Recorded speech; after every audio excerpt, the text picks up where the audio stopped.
Welcome, mates! Welcome to a brand new episode of your podcast Conversa.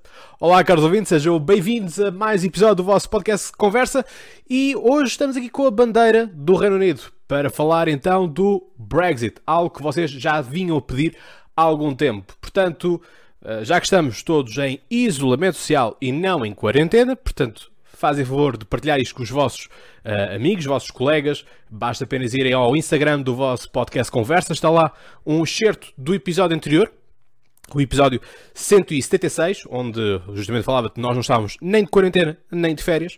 Portanto, faz o favor de partilhar esse trecho de 40 e poucos segundos em que eu explico a diferença entre o isolamento social e quarentena. E, portanto, vocês já há muito tempo que vinham a pedir o episódio sobre o Brexit e aqui estou eu para falar sobre o Brexit. Portanto, pousar neste momento aqui de lado a bandeira do Reino Unido e, portanto, isto prendeu-se também, enfim, houve muitas coisas a acontecer ao mesmo tempo. O podcast teve também assim um tempo parado. Entre esse tempo de paragem fui a Coimbra, portanto, quero agradecer aqui muito à organização da Beta Portugal, portanto, vejam o modelo que eles trazem de simulações de parlamentos europeus, de parlamentos nacionais. É um projeto muito interessante, liderado por jovens, que valem muito a pena a vossa descoberta e vocês saberem mais sobre este projeto, que é tão dinâmico. Portanto, fui convidado para ser um dos oradores em Coimbra, juntamente com o professor Tiago Lopes, da Universidade Portucalense, que já cá esteve também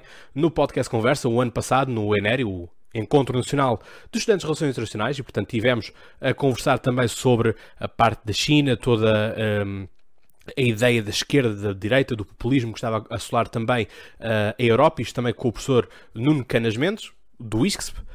Não é meu professor, ele é de Relações Internacionais, portanto não é meu professor no sentido de ser da ciência política, apesar de nos cruzarmos nos corredores, e portanto o que há aqui a falar, portanto, também agradecer ao professor Tiago os bons momentos e, portanto, ele também é um bom seguidor do podcast Conversa e, portanto, professor, obrigado por estar desse lado e de vez em quando ir partilhando.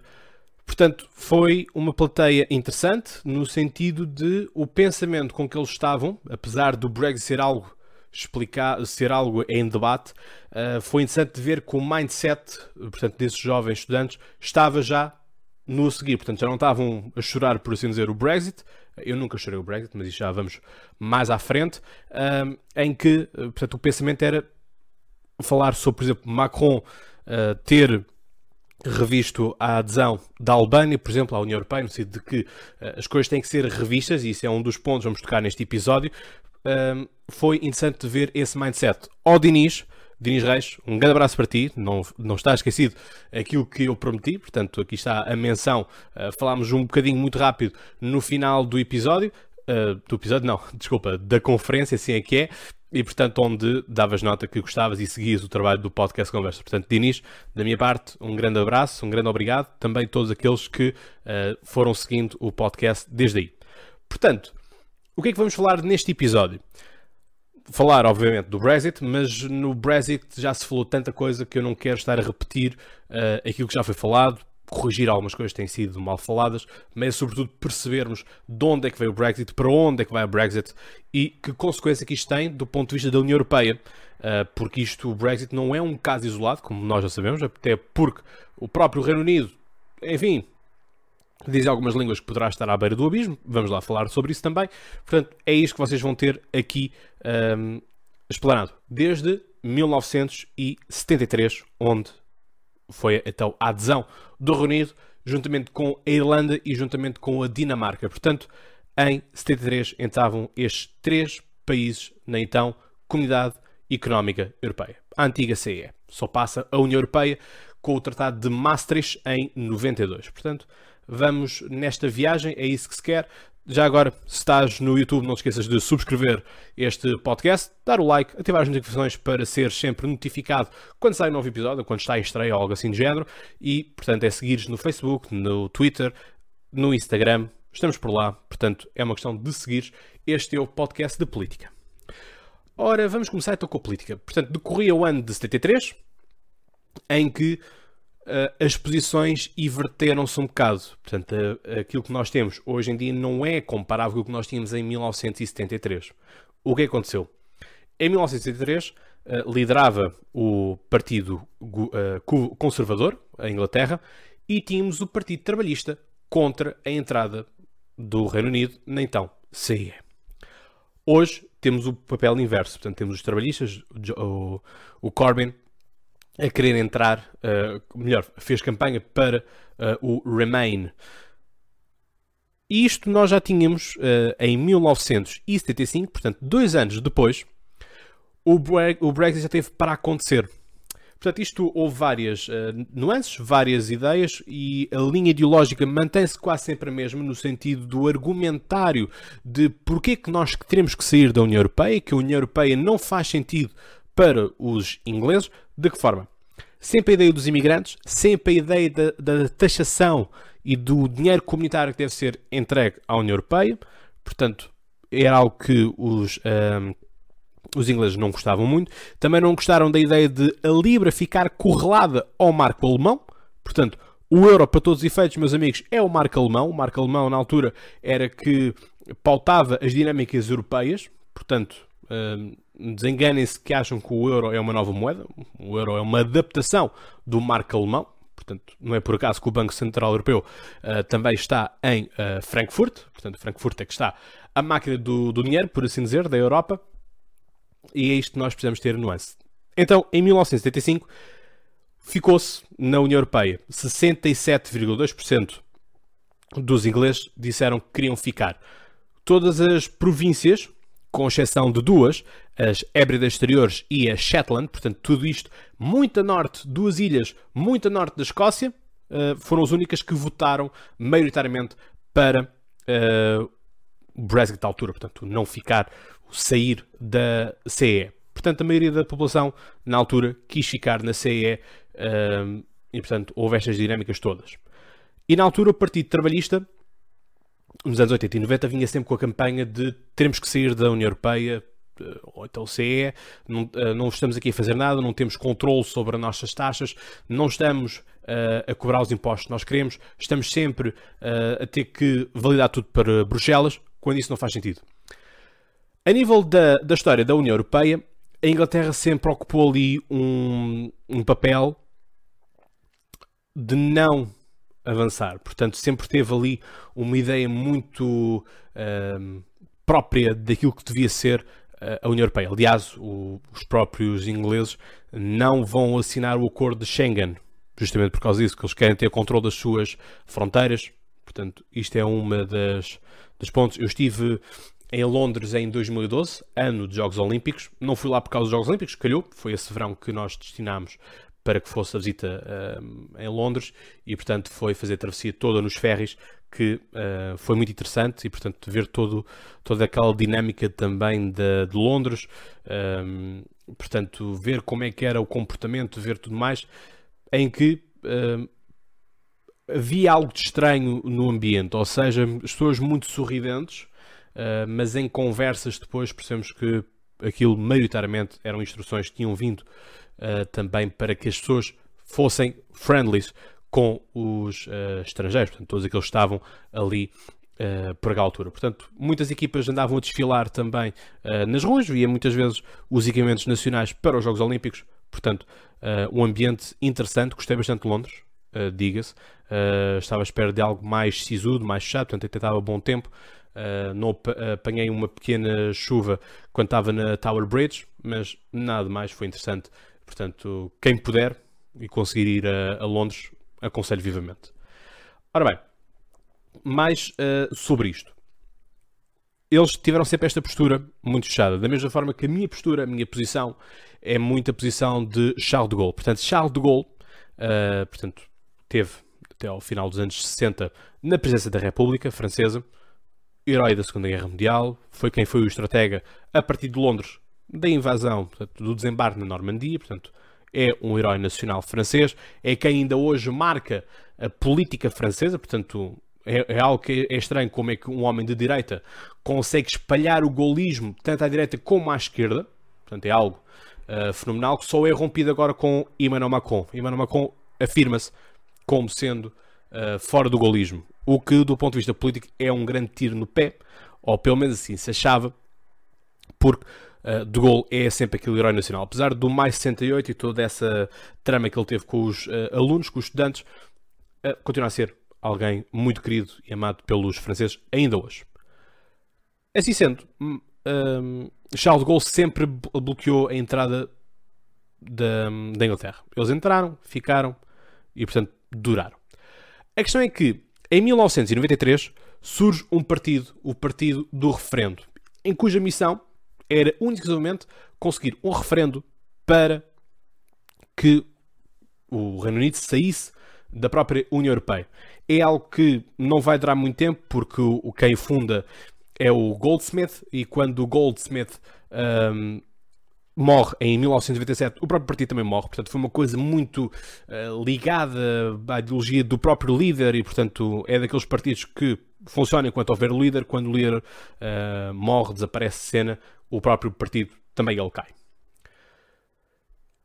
Assim, em 1900, portanto, ele foi criado em 1993 e em 1994 surge o UKIP, que todos nós conhecemos como sendo o partido extra conservador, portanto, que quer também, quis na altura e, portanto, quis a saída da União Europeia. Foi um partido que conseguiu ficar em terceiro lugar em 2004, em segundo lugar em 2014 e conseguiu em 2019 ser a força mais votada nas eleições europeias. Portanto, isto indica muita coisa. Uma galopante subida dos votos que, com esta questão toda do Brexit, passou a marcar a agenda. E esta questão do Brexit marcar a agenda vai ser um ponto muito, muito importante, como já irei explicar para vocês. O que é importante nós também percebermos? Nesta switch de lugares, portanto, ao contrário daquilo que muita gente diz, o Partido Conservador nunca foi, do ponto de vista formal do partido, um partido pró-Brexit. Aquilo que nós temos é figuras que são do Partido Conservador, e notáveis na sociedade, que eram a favor do Brexit. Ou seja, apesar de nós termos Boris Johnson, que é o atual Primeiro-Ministro da Inglaterra, foi Presidente da Câmara de Londres, e fez um bom trabalho, diga-se, ele sempre teve esta postura contra portanto, saída da União Europeia, portanto, a favor do Brexit. Assim sendo, o próprio partido nunca tomou uma linha, não há uma linha que nós digamos que o Partido Conservador claramente manifesta-se a favor do Brexit, ou contra o Brexit. Não há. Até porque o Primeiro-Ministro da altura, David Cameron, que entra naquele rebuliço que nós tivemos na Inglaterra com o Gordon Brown, por exemplo, que fez aquela declaração, ele não sabia que os microfones estavam ligados e mandou tirar uma senhora e fez um comentário mau nesse sentido, e aquilo foi apanhado e, portanto, aquilo foi um escândalo. Portanto, ele acaba por ter que sair. David Cameron entra assim em maio de 2011 e, portanto, vai levar todo o destino da Inglaterra durante 5 anos, em que ele é a favor do Remain e ele diz que caso o Remain perca, ele abandona o cargo de Primeiro-Ministro. Portanto, temos a saída de Cameron, porque o referendo é ganho com 51,8% dos votos, portanto não é um sair tão categórico, tão linear quanto tinha sido, por exemplo, se formos a comparar os números, a representação de 1975, com os tais 67% dos votos que queriam ficar, em que nós tivemos claramente as zonas da Escócia e da Irlanda e da City de Londres a dizer que queriam ficar na Inglaterra, queriam ficar na União Europeia, ao contrário do resto do país de Gales e da Inglaterra, que queriam que o Brexit se efetivasse. Portanto, há aqui muitas linhas a pensar. Houve cerca de 70%, 72% de participação dos votos, portanto, também a participação foi alguma, foi maioritária, claro, apesar de haver aqui uma abstenção 28% latente. Assim sendo, acho que os números são expressivos do ponto de vista da população que votou, mas não são expressivos no sentido do voto final, porque 51,8% dos votos, meus amigos, não é muito, não é uma vitória clara, não é? Quer dizer, nós estamos ali à espera que seja algo retumbante, quer seja para ficar, quer seja para sair. E depois o que nos acontece é um 51, quer dizer, quanto a mim, não vejo que seja algo relevante. Todavia, nunca o referendo é algo que seja vinculativo, ou seja, apesar de o povo ter-se espremido nos 51,8%, nada implica que o Primeiro-Ministro na altura tivesse que acionar o artigo 50 da União Europeia para que o país saísse então, da União Europeia. Portanto, Nigel Farage, inicialmente nas primeiras horas estava frustrado porque tudo indicava que as coisas iam ficar no Remain, portanto que as vitórias seriam do Remain, mas afinal houve ali um twist e ele ganhou. E o Nigel Farage é uma personagem interessante do ponto de vista político e eu acho que daqui a uns anos vamos ter muita coisa publicada sobre ele. Não que ele seja um político expert, ou que seja algo assim de género, mas um mastermind no sentido daquilo que é política, da realpolitik e de como conduzir uma campanha. Porque ele foi um bom estratega nesse sentido, mas não revejo mais nada a não ser isso. Até porque, se nós formos a ver, a intervenção dele, o discurso dele, esgota-se aí. Ele não consegue fazer mais, não consegue produzir mais do que isso. E quando assim o é, o líder acaba por ser fraco e não tem grande durabilidade. Aliás, não é por acaso que ele também agora desistiu das eleições, em que ele tinha o partido do Brexit, em que ele simplesmente transfere os votos dele para o Partido Conservador. Portanto, ele próprio percebe que não tem grandes capacidades, até porque, no caso inglês, à semelhança com o caso francês, as pessoas são eleitas pelos municípios. Ou seja, se tivermos um trabalhista e um conservador, quem ganhar, por exemplo, no Seixal, na Almada ou em Lisboa, por exemplo, representa aquela cidade, representa aquele município no Parlamento. Portanto, é assim que funciona. Portanto, não é como aquelas listas por distrito que nós temos aqui no caso português, em que temos, por exemplo, aqui, sei lá, maioritariamente o pessoal é da Almada, que vai nas listas dos partidos. A Almada tem sempre um predomínio nessa parte. Seixal nem tanto. Portanto, percebam que há aqui estas lógicas. Portanto, eu pessoalmente sou mais favorável a este tipo de voto, no sentido de ser o mais local possível, que as pessoas possam identificar melhor o seu líder, porque é isso que nós estamos a falar, o líder tem que representar a nação, tem que representar o seu eleitorado, e não esta ideia de votamos por distritos e depois os deputados são deputados, não do distrito, mas são deputados da nação. Todavia foram eleitos pelo distrito. Quanto a mim, não há grande lógica nisto. Mas pronto, é a minha opinião, é a opinião também do Ribeiro Castro, quando nós fizemos a proposta de alteração do sistema eleitoral. Portanto, vamos ver também em que águas é que isso vai parar. Ainda há muito para discutir nessa parte, portanto, vamos aguardar também serenamente quanto a isso. Portanto, com tudo isto, Nigel Farage disse, uma das intervenções que eu mais recordo dele, disse no Parlamento Europeu, quando todos os outros eurodeputados estavam um cara sisudo, ele disse, pois é, agora já não se riem quando eu disse que ia tirar o Brexit da União Europeia. Pois não. E nisso, de facto, foi uma chapada de luva branca na arrogância da União Europeia. Atenção, estavas a falar a alguém que é profundamente europeísta, em que eu acho que a União Europeia, para funcionar, tem que ser de um Estado, tem que ser um Estado federal. Portanto, sou federalista assumido. Assim sendo, a arrogância da União Europeia foi achar que nunca isto ia funcionar. Achar que nunca a Inglaterra, o Reino Unido, iriam ter coragem para desencadear todo este processo. Se quer que eu seja honestos, de todos os países que existem, era aquele, o Reino Unido e a Hungria, por motivos totalmente diferentes, onde seria possível essa desagregação do projeto e do ideário europeu.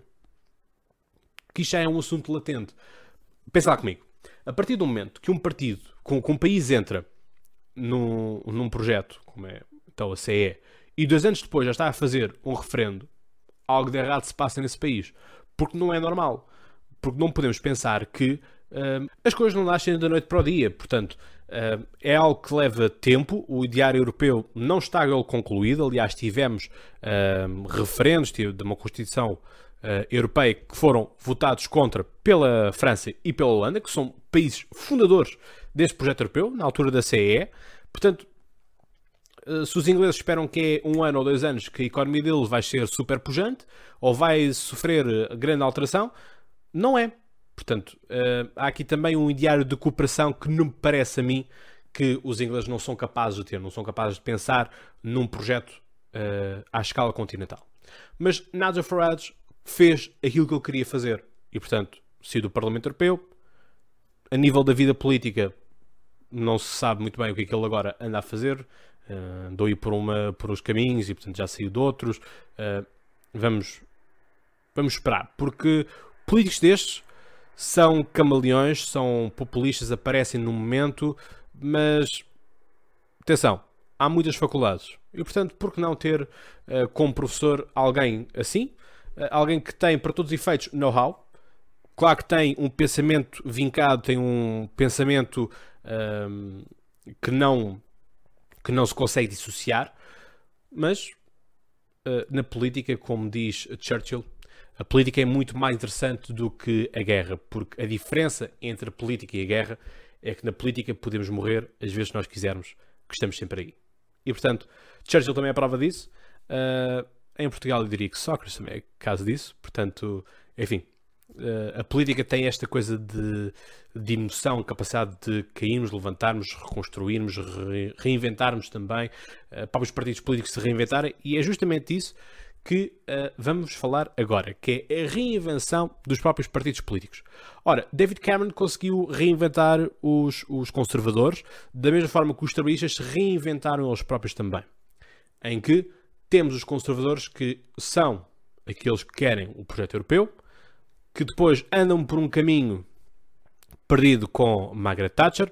É certo que o país na altura sofre um grande boom e uma grande importância mundial, mas, quanto a mim, único somente enquanto Margaret Thatcher está.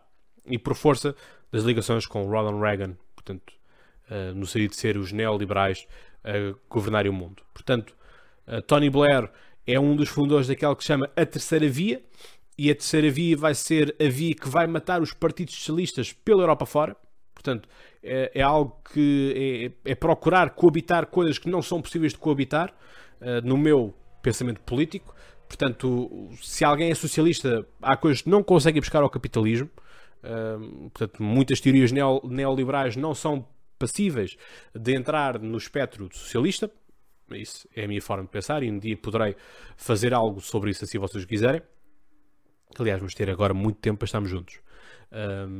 Portanto, eu quero também que, por um lado, esta euforia toda, este pânico todo e a gravidade que o Covid-19 está a ter, passe também o mais rapidamente possível para podermos todos nós voltarmos à nossa vida normal, porque, enfim, a mim também não é prazeroso estar em casa a ter aulas por Skype, a dar aulas por Skype, a ter que trabalhar assim.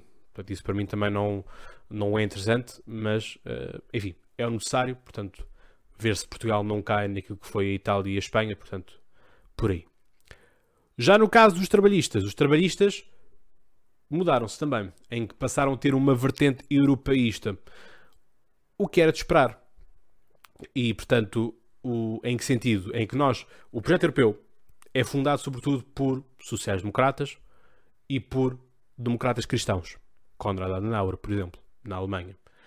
E, portanto, percebe-se que seja um projeto à direita que nasce, mas atualmente todos aqueles que têm sido os grandes defensores da União Europeia e do projeto europeu têm sido os socialistas ou o pessoal à esquerda. O que não deixa de ser, lá está, não deixa de ser novidade, porque não podemos esquecer-nos que uma das bases do socialismo e, em última instância, o comunismo, não confundir socialismo com o comunismo, são coisas totalmente diferentes. Apesar de haver países que não distinguem, nós, no caso português, somos obrigados a distingui-los, porque há uma clara diferença no PREC.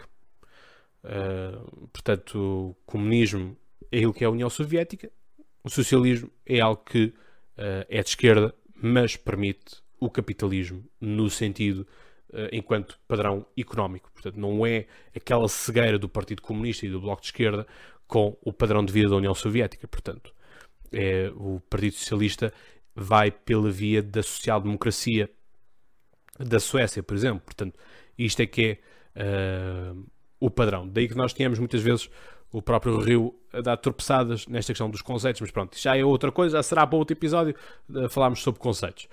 Portanto, agora é que os trabalhistas estão aí nesta vertente toda da unidade e tudo mais. Todavia, vamos voltar àquilo que é a estratégia de Nigel Farage, Boris Johnson e Theresa May.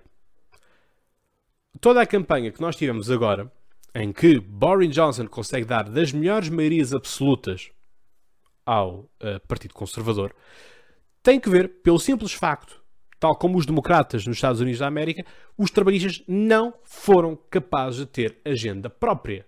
A partir do momento que temos um partido que monopoliza toda a agenda nacional e toda a agenda da campanha, esse partido está mais que apto, tal como Donald Trump está mais que apto, para ganhar as eleições que ele quiser. A partir do momento que é ele que diz, não, eu agora apetece-me falar sobre o Brexit. Portanto, vou falar da questão dos imigrantes, que os imigrantes nos custam muito caro, do facto de termos todos os anos de dar 12 bilhões de libras, de por dia temos de dar 10 mil libras. Vamos pegar nesse argumentário. E os outros vão ter que vir atrás. Ora, se isto vai ser assim, isto só vai fazer com que a própria política seja toda ela condicionada e que só ouvimos falar do outro lado. Só ouvimos falar dos conservadores isto, conservadores aquilo. Ok, os conservadores são maus, certo. Então e tu que és bom, vais falar do quê?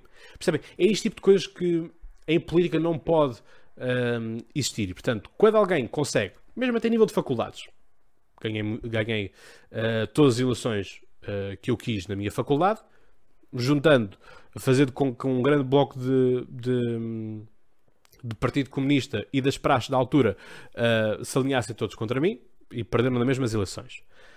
Esta é que é a estratégia, é marcar a agenda, é fazer com que aquela figura seja falada todos os dias, que a agenda daquela figura seja falada todos os dias. E portanto, nós não tivemos, por parte de Corbyn, nada. Tivemos um Corbyn que entra ali numa ginástica de um velhote que está a falar para os jovens e que é capaz de mostrar que é um bocadinho gangster e que tem os maus hábitos, não sei o que mais, tipo Bernie Sanders.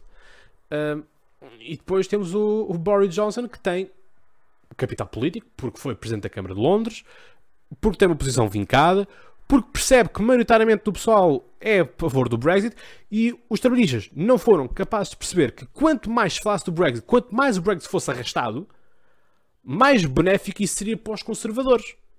Porque depois o pessoal também chega a um ponto da exaustão, em que é do estilo, eu estou aqui a trabalhar para que nós fiquemos aqui na União Europeia, mas isto estou a fazer trabalho para nada, porque ninguém vai continuar na União Europeia, porque ninguém quer saber do projeto europeu, e portanto aqueles que são os resilientes acabam por perder a resiliência toda.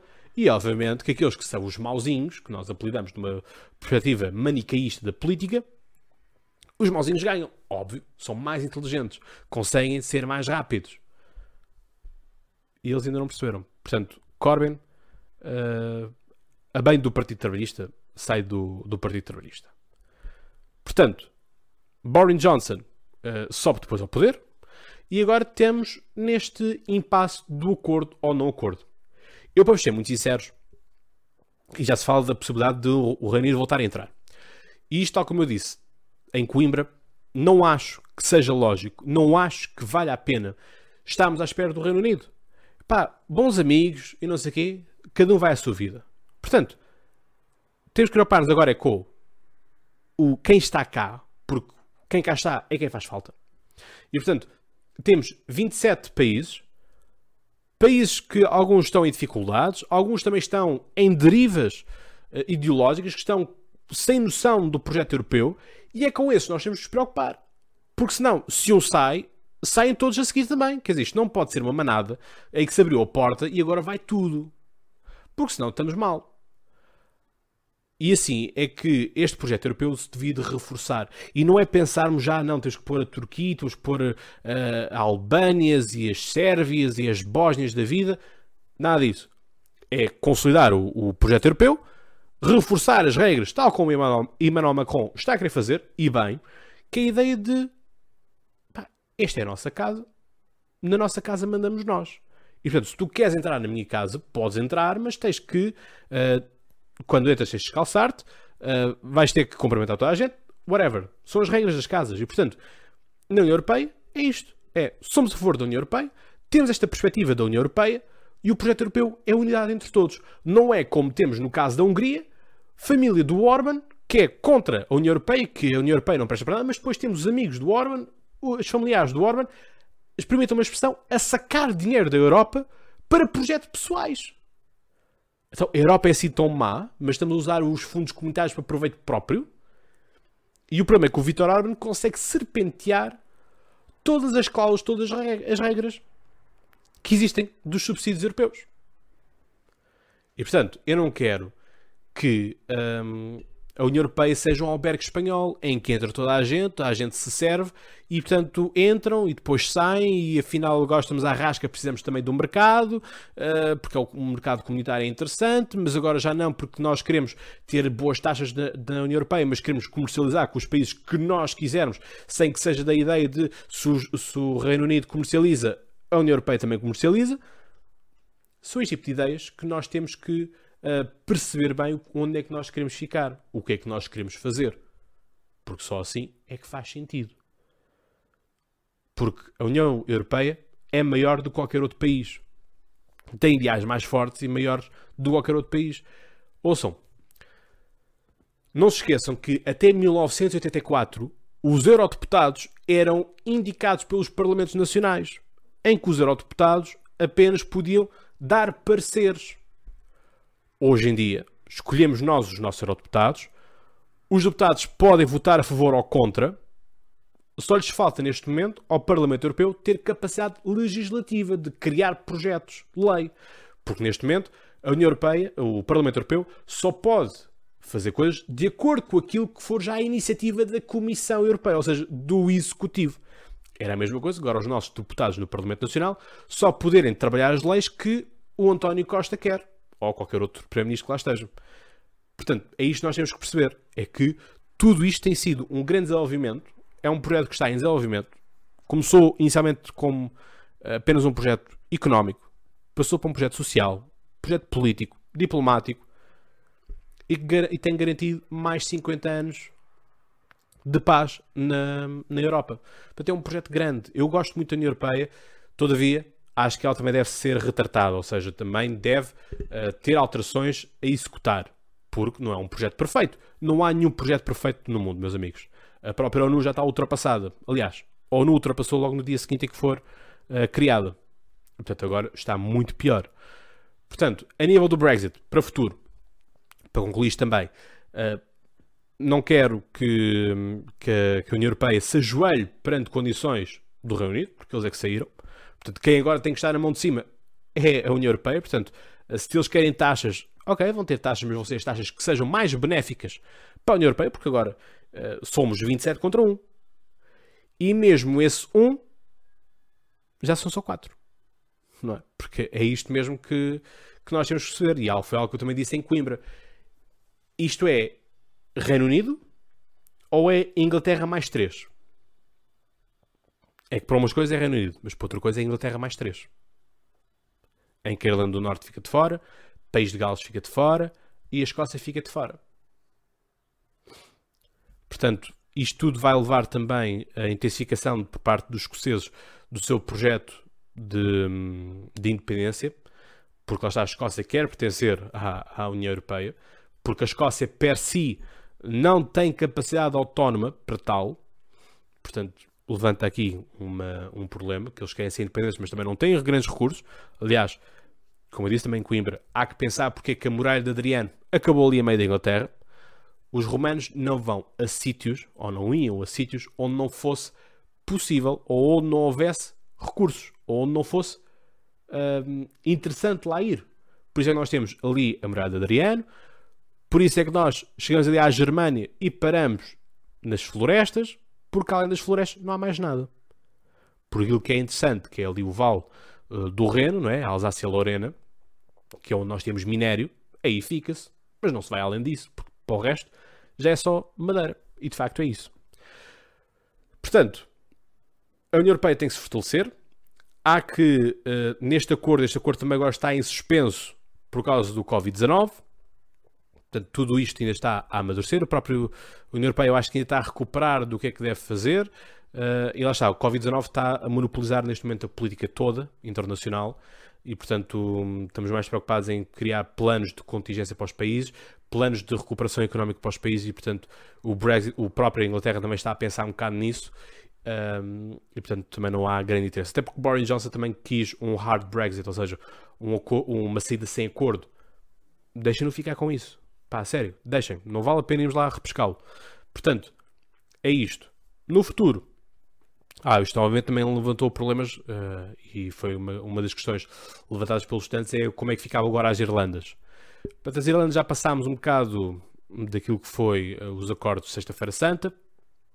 Portanto, a religião ainda é um grande fator na zona e é algo importante nós temos de ter em conta nisso.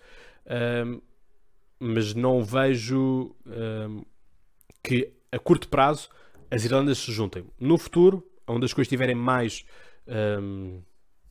apagadas, em que já não hajam tantos netos dessa sexta-feira, dos acordos de Sexta-feira Santa, que as coisas possam melhorar. A nível da União Europeia, é fazer um acordo, é fazer uma reflexão interna daquilo que querem. Macron está com a pica toda, a Alemanha vai mudar de liderança, vamos ver o que é que vem daí também, porque uma coisa é negociar com Merkel, já sabemos dos jogados todos de Merkel, o que importa é saber quem é que vem de lá, mas também quem é que vem da Itália, porque a Itália vai ter que também buscar um bocadinho daquilo que é a sua orientação. A Holanda também tem alguma palavra a dizer, portanto também estão em alinhamentos internos e portanto vamos ter que aguardar muito. Mas a nível do Brexit é isto. Vamos ter agora passos vistos que vão ter que ser pedidos, acordos de adaptação do mercado de trabalho, porque temos outras nacionalidades que não portanto, a inglesa operar nos trabalhos. Isto mesmo até no futebol, na Premier League, foi um problema por causa dos jogadores estrangeiros jogarem nos clubes ingleses. Portanto, ainda vai haver um período de adaptação a tudo isto, em que nós temos muitos portugueses lá. Portanto, aquilo que eu acredito que vai ser feito é que vão ser feitos acordos individuais entre países e não enquanto bloco da União Europeia, porque é isso que a Inglaterra também quer, porque a Inglaterra também vê que dentro da União Europeia existem povos de primeira, povos de segunda e povos de terceira. Ou seja, aqueles que nos interessam ter como imigrantes, certamente eles quererão ter franceses, alemães, portugueses, espanhóis, italianos a trabalhar, mas se calhar não vão querer ter eslovenos, eslovacos, checos, húngaros e polacos e romenos e búlgaros. Ou pessoal que seja, portanto, segunda gerações de sírios e turcos na Europa. Portanto, eles também vão agora ser mais ativos, até porque eles têm um mercado que é a Commonwealth, mas a Commonwealth não chega para todos, meus amigos. Portanto, desenganem-se acharem que o Império consegue viver sozinho. Não consegue. Portanto, esta é a minha análise. Espero que tenham gostado. Espero que, enfim, tenha respondido a alguma das vossas questões. Se tiver alguma questão, já sabem, é enviar mensagem para o Instagram, para o Facebook, para o Twitter do vosso podcast Conversa. Alguma questão, alguma explicação a ser dada a posteriori, não tem problema nenhum com isso. Na caixa de comentários também, se quiserem deixar algumas anotações à vontade, para eu também ler e saber a vossa opinião sobre isso. Eu tenho esta minha postura, é o meu posicionamento em relação à União Europeia, o meu posicionamento em relação também à própria Inglaterra. Portanto, foi explicado logo desde o início. Portanto, é isto. Espero que tenham gostado. Já sabem, a nível de anotações para o Covid-19, fiquem em casa, criem projetos, aprendam línguas, vejam filmes, estudem, leiam, ouçam o podcast também. Enfim, têm, a partir deste momento, 178 episódios para explorarem. Portanto, é uma questão de andarem para trás e ver também algumas coisas. Aliás, eu já tinha falado algumas vezes do Brexit, não diretamente, mas por alguns tópicos ou comentários de 5 minutos, quase assim do género, na rubrica que existia na altura, que era o Pokerlítica. Portanto, é isto que eu tenho para vos dizer. E, portanto, como vocês sabem, mais que de cor, até lá tenham boas conversas and stay safe. Stay at fucking home. Tchau.